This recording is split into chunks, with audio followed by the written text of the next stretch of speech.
The first wave. Dr. Elena Santos stood before the massive quantum display in the Atacama Deep Space Observatory, her eyes fixed on a signal pattern she'd spent the last 3 months trying to decode. The facility, buried beneath Chile's desert sands, represented humanity's most advanced listening post, though few knew of its true capabilities. "Run it again," she commanded, her voice steady despite the exhaustion creeping into her bones. The AI complied, and the mysterious transmission danced across the holographic interface once more. Unlike the usual cosmic background noise or distant pulsar beats, this signal carried an unmistakable pattern, one that spoke of intelligence and purpose. Commander David Chen watched from the doorway, his weathered face reflecting the blue glow of the displays. "Tell me you found something new," he said, stepping into the room. The military presence at what was supposedly a civilian research facility would have raised eyebrows if anyone outside knew about it. Elena nodded slowly, her fingers manipulating the data stream with practiced precision. "The encryption. It's not just a message, David. It's a warning." She expanded a particular segment of the transmission, revealing layers of embedded data that had taken the quantum computers months to unravel. "And it's not meant for us." The commander's expression hardened. "Explain." "This signal, it's being broadcast by something at the edge of our solar system, something that's watching and waiting." Elena pulled up a new visualization, showing the signal's origin point near the Kuiper Belt. "But here's the thing, it's not watching us. It's watching for something else." David moved closer to the display, his military training evident in his rigid posture. "Another species." "The Vex," Elena said, the name feeling alien on her tongue. "That's what the warning calls them. According to this, they're systematic conquerors who target developing civilizations. They arrive under the guise of peaceful contact, offering technological advancement. But it's a trap." She brought up the decoded portions of the message, translated into English by their AI systems. "The species that sent this, they're calling themselves the Sentinels. They've been tracking the Vex for millennia, warning potential targets when possible, but they can't intervene directly without risking open war." "How long?" David's question cut through the air like a blade. Elena's fingers trembled slightly as she pulled up the astronomical calculations. Based on the detected movement patterns, 18 months. Maybe less. She turned to face him fully. "But here's the crucial part. The Sentinels included technical data, specifications of Vex technology, their tactical patterns, their weaknesses. They're giving us a fighting chance." David was already reaching for his secure communicator. "This goes straight to the Security Council." "But Elena..." He paused, his expression grave. "This stays buried deeper than this facility. If the Vex are monitoring us, they can't know we've been warned." Elena nodded, understanding the weight of the moment. "I've already isolated this system from all external networks. As far as any observer is concerned, we're still just watching the stars." "Good," David said, turning toward the door. "Because if this is accurate, we have 18 months to prepare for an invasion while pretending we don't know it's coming." He paused at the threshold. "And Elena, the world's going to need your expertise. This facility just became the front line of Earth's defense." As the commander's footsteps faded, Elena turned back to the quantum display. The signal continued its silent broadcast, a lighthouse warning of rocks ahead. But unlike the ships of old, humanity couldn't simply chart a different course. Their only option was to prepare for the storm while pretending to be oblivious to its approach. She began composing her preliminary report for the Security Council, her mind already racing with the possibilities the Sentinel data offered. Humanity had always wondered if they were alone in the universe. Now they knew they weren't, and their first major contact would be with a species that meant to subjugate them. But the Vex didn't know about the warning. They didn't know that their carefully crafted first contact protocols had been exposed. And most importantly, they didn't know that humanity would be ready. Elena allowed herself a grim smile as she worked. The Vex expected to find a primitive civilization, ripe for conquest. Instead, they would find humanity at its most dangerous, prepared, united, and fighting for survival. The Great Deception was about to begin, and every day until first contact would count. In the depths of the Atacama Desert, beneath kilometers of sand and rock, humanity's greatest defense project was taking its first breath. The stars above kept their usual watch, giving no sign of the drama unfolding below. And that, Alina knew, was exactly how it needed to be. For now, silence would be their shield, ignorance their armor. And when the time came, the Vex would learn that humanity's greatest strength wasn't in their technology or their weapons, but in their ability to unite and adapt in the face of extinction. The game was set. The pieces were in motion, and humanity's greatest performance was about to begin. Project Shadowfall. General Sarah Reeves stood in the heart of Mount Cheyenne's new command center, watching as engineers transformed the Cold War relic into humanity's most advanced military installation. The familiar mountain had become something else entirely, a hive of activity hidden from the prying eyes above. Status report on the surface deception protocols, she commanded, her voice carrying across the bustling command floor. The holographic display before her showed a real-time view of Colorado Springs above, carefully maintained to look like a typical American city circa 2030. Lieutenant Maya Rodriguez stepped forward, her tablet displaying a cascade of data. The retrograde operation is proceeding on schedule, General. We've successfully downgraded or concealed 87% of our visible technology. The quantum field generators are masking any emissions that might betray our true capabilities. Sarah nodded, studying the footage of construction crews systematically aging buildings and infrastructure above ground. It was a massive undertaking, making the world appear less advanced than it was. But according to the Sentinel data, it was their best chance of survival. And the underground networks? She asked, switching the display to a cross-section view of the mountain's true extent. What had once been a handful of levels now extended dozens of kilometers into the Earth's crust, connected to similar facilities worldwide through a network of vacuum tunnels. The Basilisk network is online and growing, Maya reported. The quantum computers are maintaining our global coordination while remaining completely undetectable to conventional scanning methods. Beijing, Moscow, and New Delhi have all confirmed their nodes are operational.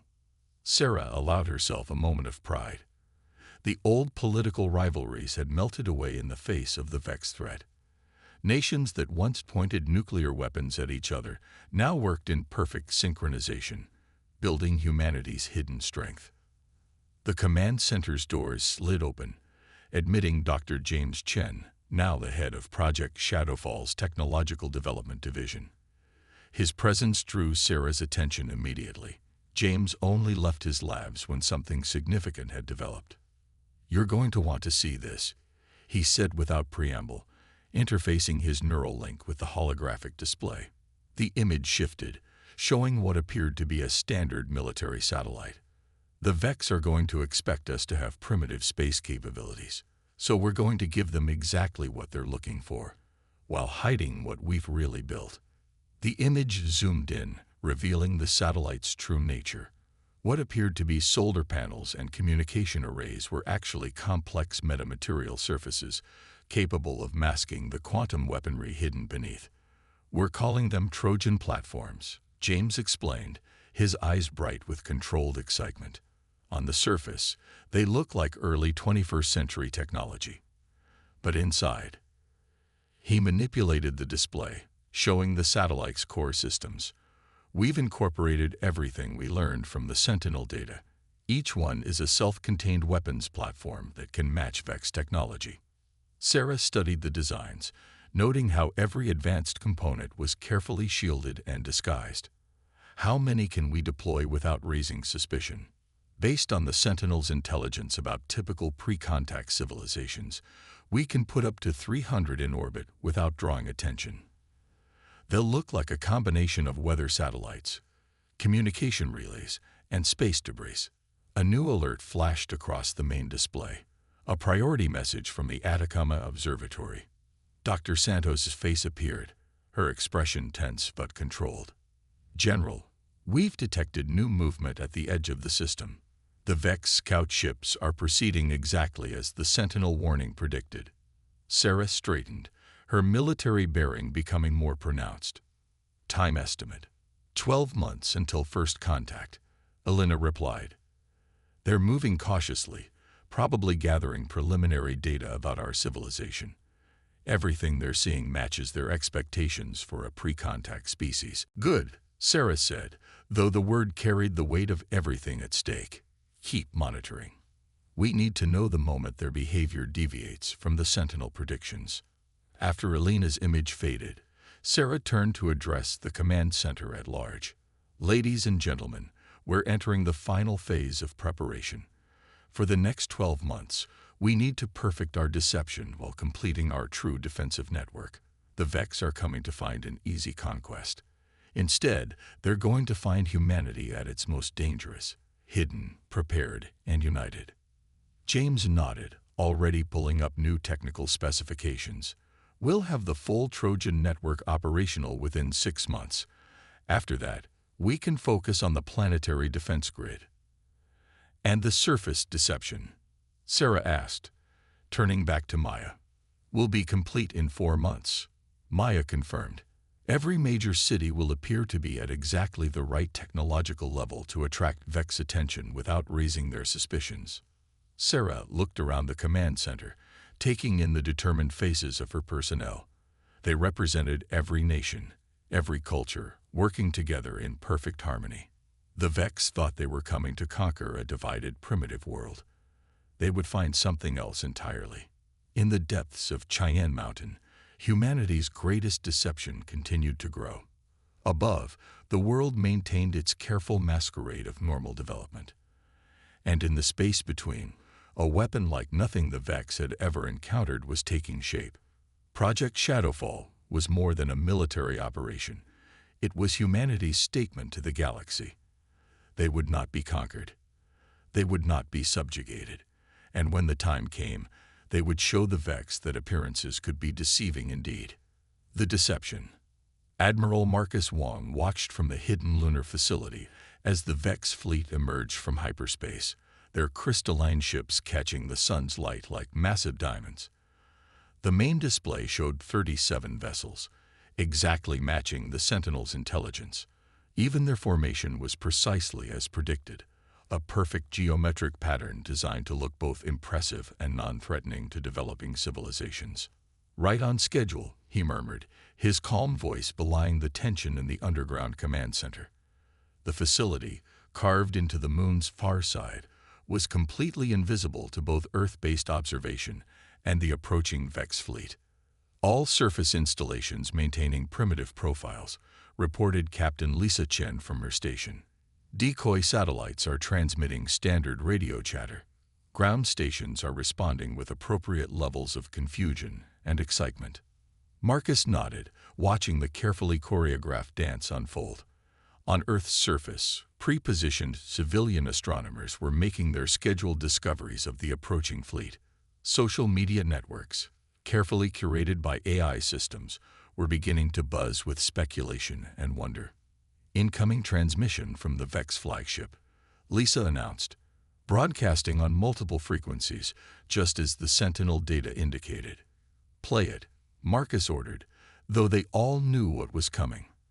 The command center speakers came to life with the Vex's first message to Earth.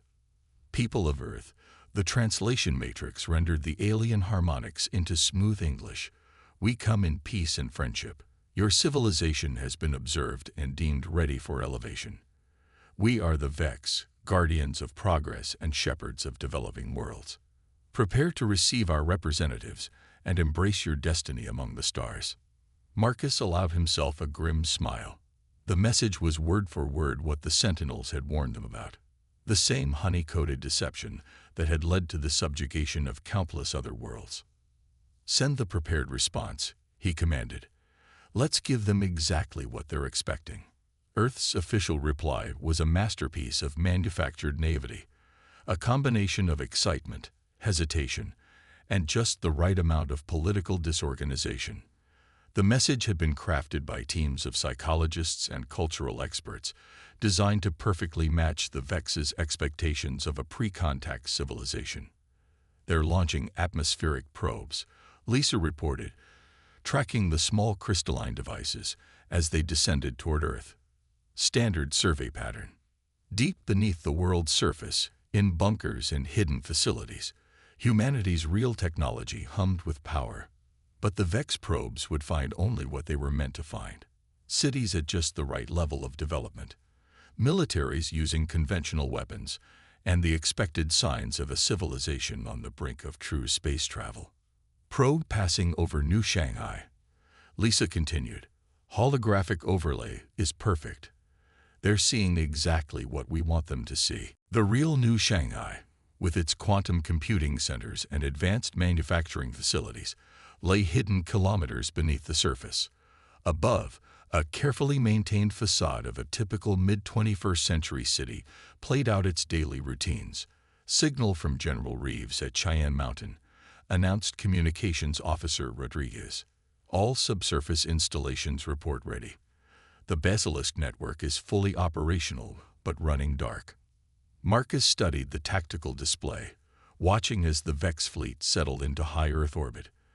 Their ships moved with absolute precision, taking up positions that would allow them to quickly deploy their peaceful technologies across the planet's surface. They're following the conquest playbook to the letter, he observed. Initiate Phase 2 of the Deception Protocol. Across Earth, pre-planned events began to unfold. The United Nations convened an emergency session to discuss first contact. World leaders made carefully scripted statements ranging from cautious optimism to thinly veiled suspicion. Military forces were placed on high alert, making sure to demonstrate only conventional capabilities. Vex diplomatic shuttle preparing to launch, Lisa reported. Trajectory indicates they're heading for the UN landing zone in New York. Marcus watched the small crystalline vessel detach from the flagship. The shuttle was beautiful in its way, all gleaming surfaces and elegant design. It was also packed with surveillance equipment that would try to gather more detailed information about Earth's true capabilities. Let's make sure our guests get the grand tour they're expecting, he said. Activate all surface protocols. Show them exactly what a primitive, divided humanity should look like. As the Vex shuttle descended through Earth's atmosphere, humanity enacted its greatest performance. Every movement, every reaction, every piece of visible technology had been calculated to reinforce the deception. The Vex would see a planet ripe for elevation, while humanity's real strength remained hidden, waiting for the perfect moment to reveal itself. In his lunar command center, Marcus thought about the other worlds that had fallen to the Vex's false promises. This time would be different. This time, the hunters had become the hunted, though they didn't know it yet. Send word to all commands, he ordered. Operation Shadow Dance is now in full effect. Remember, no matter what happens in the next few days, maintain the illusion. Let them think they have us exactly where they want us. The Vex were about to learn a crucial lesson. Sometimes, silence wasn't submission. It was simply the calm before the storm. Counterstrike. The Vex High Commander stood before the United Nations General Assembly, his crystalline form refracting light across the gathered diplomats. For 3 days, Earth's leaders had played their parts perfectly, maintaining the illusion of a divided, technologically primitive world eager for advancement. But in the depths of Cheyenne Mountain, General Sarah Reeves watched the aliens' performance with cold satisfaction. Status of Vex integration protocols, she asked, her eyes fixed on the live feed from New York. They've begun seeding their quantum network nodes exactly as predicted. Dr. James Chen replied, monitoring the complex web of data flowing through the Basilisk network. 73 nodes deployed so far, all masquerading as diplomatic gifts and technological aid. Sarah nodded. And our infiltration. Complete. James allowed himself a tight smile. Every Vex node they deploy is actually interfacing with our systems instead of their command network. They think they're establishing control. They're actually giving us access to their entire fleet. On the surface, humanity continued its carefully choreographed dance of acceptance. The Vex diplomatic mission moved from capital to capital, distributing their seemingly miraculous technology. Each gift was accepted with appropriate awe and gratitude. While deep beneath the Earth, humanity's quantum computers began their invisible invasion of the alien network. Signal from Admiral Wong on Lunar Base, the communications officer announced. The Vex fleet is shifting formation. They're moving to initiate their standard subjugation protocol. Sarah straightened. This was the moment they'd prepared for. Time to show them why silence doesn't always mean submission. Execute Operation Thunderfall. Across the globe, hidden commands raced through quantum channels. In high orbit, the seemingly primitive satellites suddenly shed their disguises. What had appeared to be solar panels and communication arrays transformed into advanced weapon systems, their metamaterial surfaces rippling as they revealed their true nature. The Vex High Commander was mid-speech when the first sign of humanity's deception became apparent. His crystalline form flickered as the quantum network he thought he controlled suddenly turned against him. In the General Assembly Hall, the holographic disguises maintaining the building's primitive appearance melted away, revealing the advanced technology hidden beneath. People of the Vex Collective, Sarah's voice boomed through every alien communication channel. You thought you found an easy conquest. Instead, you walked into a trap 18 months in the making. On the tactical display, Sarah watched as humanity's hidden fleet rose from the depths of Earth's oceans, their advanced hulls throwing off the camouflage that had kept them invisible. From the far side of the moon, Admiral Wong's forces emerged from their underground bases, cutting off the Vex fleet's retreat path. Impossible. The Vex commander's translated voice carried a note of genuine shock. Your world was primitive, unready. No, Sarah replied, her voice hard. We were warned. The Sentinels sent us your playbook, and you followed it exactly as predicted. Every gift you gave us, every node you planted, they're all part of our network now. The Vex ships began to move, trying to form a defensive pattern, but it was too late. The quantum infiltration had already compromised their systems. Their weapons remained locked, their shields unable to activate. From hidden bunkers beneath every major city, humanity's true defensive grid powered up. Energy fields shimmered into existence, creating a planetary shield that would have been impossible for the primitive civilization the Vex thought they'd found. Your fleet is surrounded, Sarah continued. Your systems are compromised, and your standard conquest protocols have failed. You have two choices: immediate surrender or witness firsthand why humanity chose silence not out of fear, but as a strategy. In orbit, the transformed Trojan satellites took up attack positions, their weapons trained on the Vex fleet. From the ocean depths, submarine carriers surfaced, launching squadrons of advanced fighters that had been hidden beneath the waves. The Vex commander's crystalline form pulsed with rapidly shifting colors, a sign of distress, according to the Sentinel data. How long have you been preparing for us? Long enough, Sarah replied. The question is, how long will it take you to realize that your entire conquest strategy needs to be reconsidered? Earth isn't your only target that might be hiding its true capabilities. Around the world, humanity's hidden strength continued to emerge. Underground cities rose to the surface, their advanced architecture no longer concealed. The carefully maintained facade of a primitive civilization fell away, revealing the true face of a united Earth. In the Cheyenne Mountain Command Center, Sarah watched as the Vex fleet hung motionless in orbit, trapped between humanity's orbital defenses and the rising power of a civilization they had gravely underestimated. Your move, Commander, she broadcast to the stunned alien leader. But choose carefully. Earth's silence is broken, and we're done playing by your rules. Evolution's edge. The conference room deep within the Cheyenne Mountain complex had never hosted such an unusual gathering.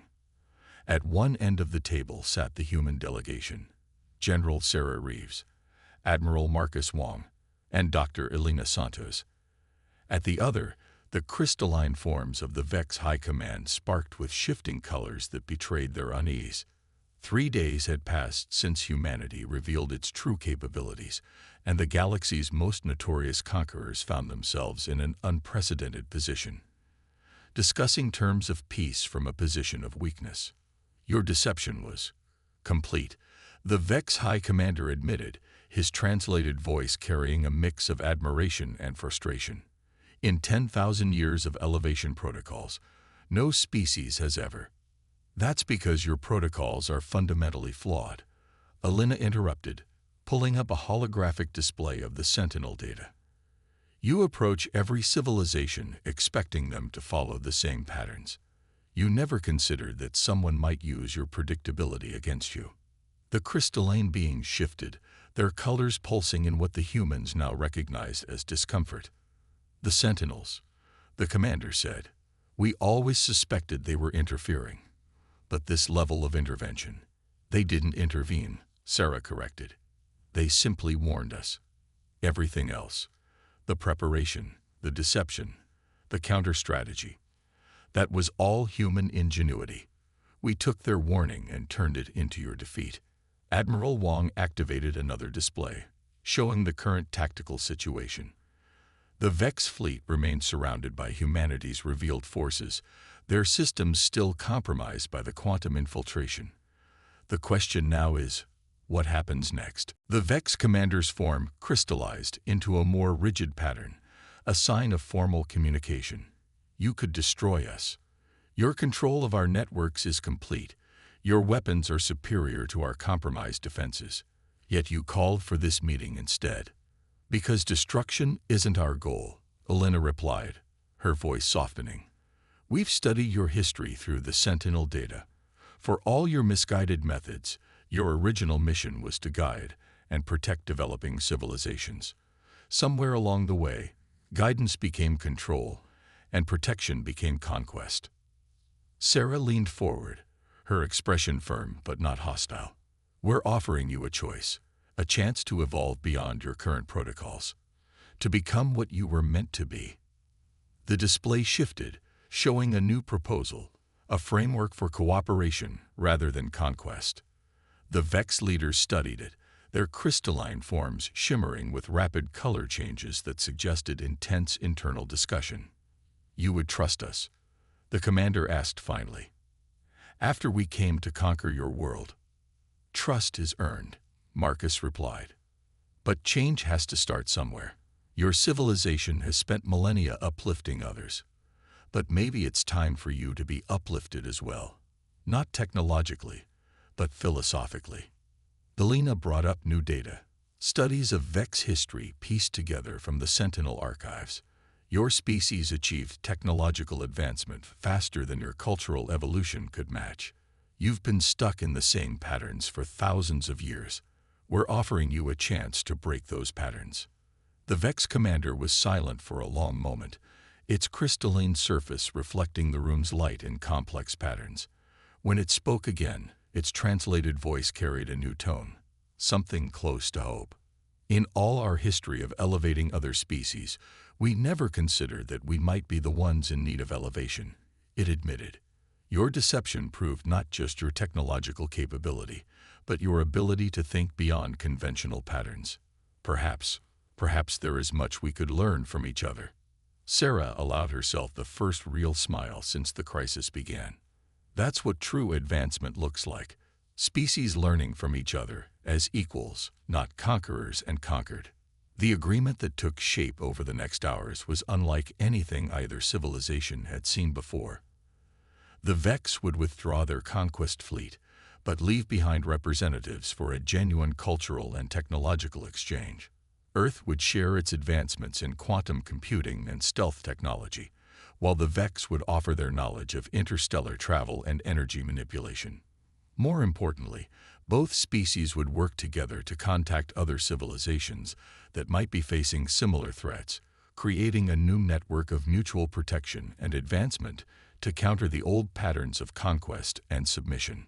As the Vex delegation prepared to return to their fleet, The commander turned to Sarah with a final observation.